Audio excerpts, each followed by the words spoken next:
Well, another time, another occasion to talk about the ongoing AFCON tournament. And this week we're talking about the round of 16 tournament that is currently going on in Cameroon. Welcome to another edition of AFCON Highlights. My name is Nation Owano. The following are just some of the games that were played yesterday. That is Gambia versus Guinea. Gambia managed to beat Guinea 1-0 courtesy of a stellar performance from the one and only Musa Barrow. The other game that was played yesterday was Cameroon versus Comoros, and Cameroon came on top of that particular fixture. Once again, Vincent Abubakar making sure that he comes on top of that particular game. The game ended 2-1.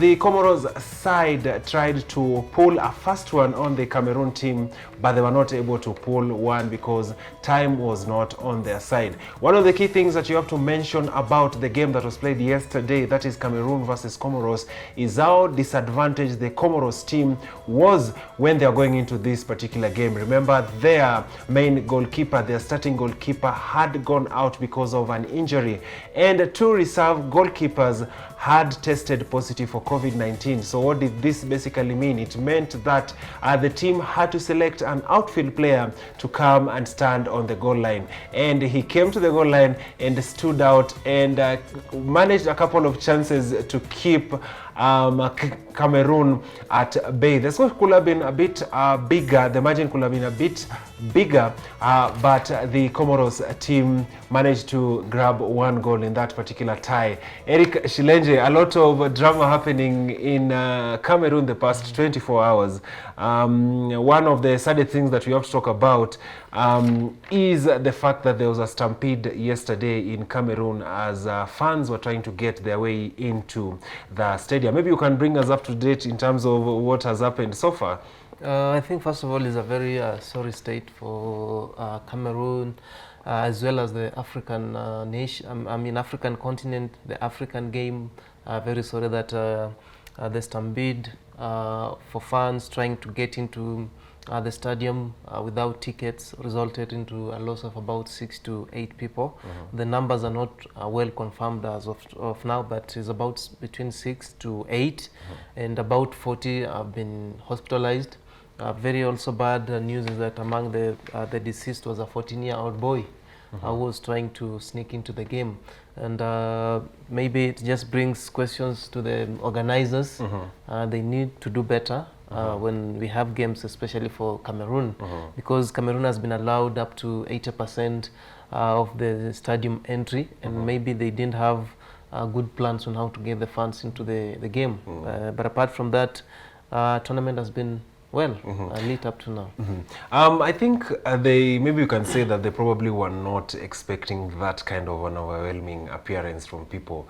But all that one, you're going to be updating our viewers in terms of what is going to be happening in the next coming hours. Shilenje, the big game of the yesterday, Gambia versus Guinea, one of the underdogs in this particular tournament, which was Gambia. And I think we've had this conversation from time and time again. Apparently, yesterday, and we're talking about this, the FIFA rankings didn't have a play in yesterday's match. Yeah, as I had told you earlier when we did the pre-match analysis, despite Gambia coming into this tournament with a FIFA ranking of 150, which is the lowest country in the lowest ranked country in this tournament, against Guinea, 82nd in FIFA rankings. Those stats didn't count because I told you in the stages whereby now it is 11 against 11. Nothing about what you've done before, but what you can now do on the field of play. And congratulations to Gambia. You've made yourself history, made Africa proud because of the heroics you did yesterday. The 1-0 result, courtesy to Musa Barrow 70th minute goal, is a very famous win for Gambia. They were playing in a game where they had nothing to lose, and I told you they are going to just enjoy themselves, have fun. And if you look at how Gambia express themselves on the field of play. They were very relaxed. They didn't have any hurry. They could possess the ball, make a lot of passes, bring it to the forward players, and for them getting that goal, it was a matter of patience. It was how, I mean, when are they going to score? Not if they are going to score. Yeah. And that is a very big thanks to the Gambian team. I think one thing that maybe our viewers might not know, that part of the composition of the team that is playing in the Africa Cup of Nations, it's a host of international, their players who are plying their trade abroad. Just to give you a few of the names, that is Musa Barrow plies his trade in Bologna. In the tournament, he's managed to have a total of 2 goals. There is Brima Dabo from AC Roma, Omar Kole, FC Sampdoria, Mbrima Kole from FC Spezia, and then Assam Kese from Zurich in Switzerland. The list is on and on and on. I think if I continue reading all the list, we might as well camp tent here. But Shilenje, looking at that particular game, how influential do you think the players playing their trade outside Gambia were in that particular game? They bring in a lot of experience because they've played high-level games. For the players like Musa Barrow is playing in Bologna, Serie A. That is a very big stage for him. So when he comes back to Africa, to Gambia, he brings in that experience. We also have Abdou Diallo, who also has 2 goals. He plays for Metz in Ligue 1 France. He also brings in a lot of experience into the team. They have a lot of leadership. They know the key moments of the game, when they need to attack, when they don't need to attack. And from their coaches, Mr. Tom Saintfiet, very experienced coach. He has balanced his team, brought in stars. Yes, they are stars, but they're little known. And really coming into this game, nobody knew about Gambia. That is the biggest advantage they had, that nobody could read their game coming into this tournament. And up to now, I think they are turning into a dark horse in this race. That yes, we are going to the finals of the AFCONs, but you can't see where Gambia is, but they are with you. And Cameroon need to be very, very worried because up to now, Gambia have only conceded 1 goal into the tournament, and that was a penalty against Mali. So from the defense, they're building a decent team, and there is a team that people need to watch over as we go into the quarterfinals. Okay. Maybe as we wrap up the Gambia versus Guinea game, I think one thing that stood out yesterday also, apart from the goals that were scored, was the number of fouls in that particular game. If you're looking at the tallies of the fouls in that game, Guinea had like 19 fouls in that game, and then Gambia had like 16 or 17 fouls in that particular game. And we saw the result. 2 players were sent out of that particular game. From an analysis point of view, what do you think it tells when a team has more fouls than the other? It just tells you the physicality of the game, and to bring you to attention that this is AFCON, the African game, which is defined by physicality, energy, pace, high pressing, shots, and this is what Africa can give you as a game, the typical African game, where now we have a situation where a team needs to qualify. It doesn't matter how you qualify, because it is the knockout stages. All you need is a goal. And Guinea made so many fouls into the game. They were trying to contain a decent Gambian side who are stringing in so many passes, and for you maybe just to be on the safe side, you don't allow them to get so much into your final third, or else they're going to get a second goal, which will be a very hard work for you. That's why the game could result into these so many fouls. I think also it shows about how desperate the other team is trying, how they're losing, how they're losing control of that likely for Guinea, and I think they really missed Naby Keita, as we said earlier, their midfield maestro. And this is just a warning to the other teams who depend on one player. When he's not in the team, the team suffers. It's a very big disappointment for Guinea. They shouldn't have gone down to Gambia. but congratulations to Gambia. I think going forward, even after this tournament, if they don't make it maybe to higher level like the semis or the finals, they shall live with their heads so high. And going into the next AFCON qualifiers, the Gambia is a team to watch. Okay. Very quickly, as we turn to Comoros versus Cameroon, the game yesterday, we already highlighted the sad occurrence that happened yesterday. One thing, the COVID situation didn't make much as easy for the Comoros team. When we began this analysis, I alluded to the fact that COVID is going to be an opponent in this tournament. Apart from playing from other teams. Apart from maybe the opponent, which is the team, apart from maybe the situation of the field, COVID was also going to be an opponent in this game. So from now going forward, CAF rules say that so long as you have 11 fit players, you need to honor a game. And this is a situation where Comoros was in. They didn't have a recognizable goalkeeper. They forced to bring in a left back into the goal, and he really did an exemplary job, because once Comoros went down after the red card to their captain Jimmy Abdu, he was forced to play now two roles, as the last man as well as to the goalkeeper. And Cameroon must be very lucky to go through, because Comoros was the best side. This is a game where the best team loses. Even if you go to the attempts on goal, Comoros had 7 against Cameroon 6. It really shows you who wanted to win that game. And Cameroon are really lucky. I don't think they shall stand a chance to win against Gambia if they play the same game they played against Comoros. Okay. I think one thing I was so disappointed with Cameroon, I know they won, but I was disappointed in a way, because going to play with a team that is already disadvantaged, they don't have enough players, they're taking an outfield player into the and you're playing at home. And you're playing at home. Fans. I feel like they should have scored more goals in that particular game. They should, but how do they score when they're playing against one of the best teams? I think Comoros. They should have. I mean, either way, I felt like they still have, because they have the talisman, Abubakar. Abubakar is the one, the leading goal scorers in the tournament right now.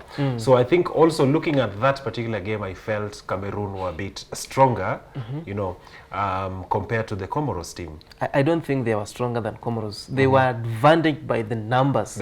But if you go to the stats of the game, I feel like Comoros was the better side in that match. Perhaps if they were 11, they could have done better, because the Cameroonian goalie Onana made so many saves than even the defender in goal for Comoros.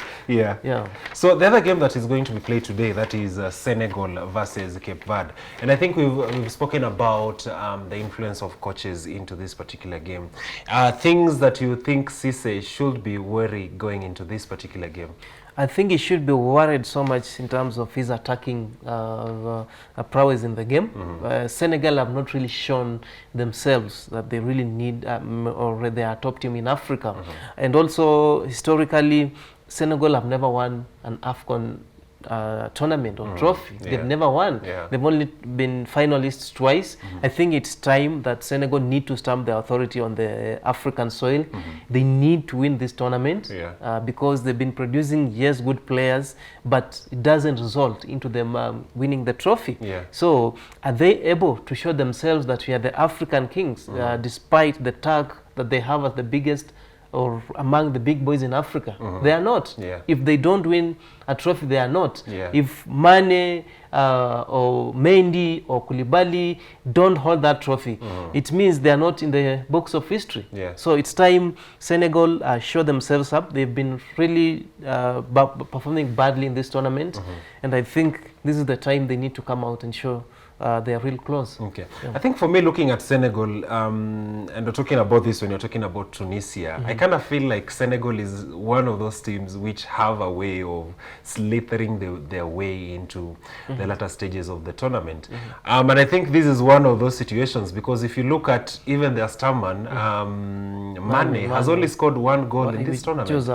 Which was a penalty. Yeah, they can do so. They can maybe slither their way to the finals. But for me, my greatest highlight is they need to win the tournament to convince us that they are one of the best teams. Because Tunisia, yes, they do that, but they are champions in 1976, and they've also played another, 2004, I'm sorry, they won the 2004 edition. So for them, they already have a trophy in their hands. They are an African champions.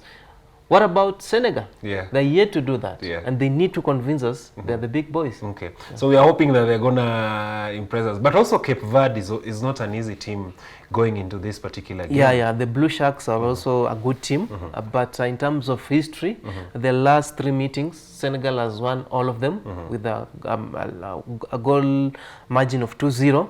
But Cape Verde need to take maybe confidence from the likes of Gambia, from the likes of Comoros. The no-nos of the tournament. Yes, from the likes of Gabon. The performances that these minnows have been really bringing out is what should encourage Cape Verde going into this game. Okay. The other game that is going to be played tonight is Morocco versus Malawi. Very quickly, the battle of the M's. Malawi found a way to beat Zimbabwe in the group stages of this tournament. How do you think this particular game might go tonight? I think going by the team's performance, Morocco are clear favorites. They've gone 32 games unbeaten prior to this game. They are, so that is a very good return for such kind of a team going into the round of 16 against Malawi, who have never been to this stage. All their previous appearances have ended to elimination at the group stages, and now they make history to play in the round of 16. So Morocco comes in this game as clear favorites, but again, this is a state whereby the stats don't count. It's now what can you do on the field of play. So as much as, yes, Morocco are favorites, but Malawi still have a chance to cause an upset. Okay. I think we're going to repeat what we've said before, that the knockout stages of the tournament do not actually have, it doesn't respect numbers. It doesn't. It doesn't respect numbers. So irrespective of how you performed before, at the end of the day, what counts is the 90 minutes and the performance that you've given what you do on the in the field. Very quickly, let's give our prediction. I think we've not done this since we started doing the AFCON analysis. Maybe we can give our quick predictions. The numbers, let's start with Morocco versus Malawi. The numbers already look in favor of Morocco. So how do you think that particular fixture might go? I feel Morocco can win, maybe by 2 goals, 2-0 Morocco.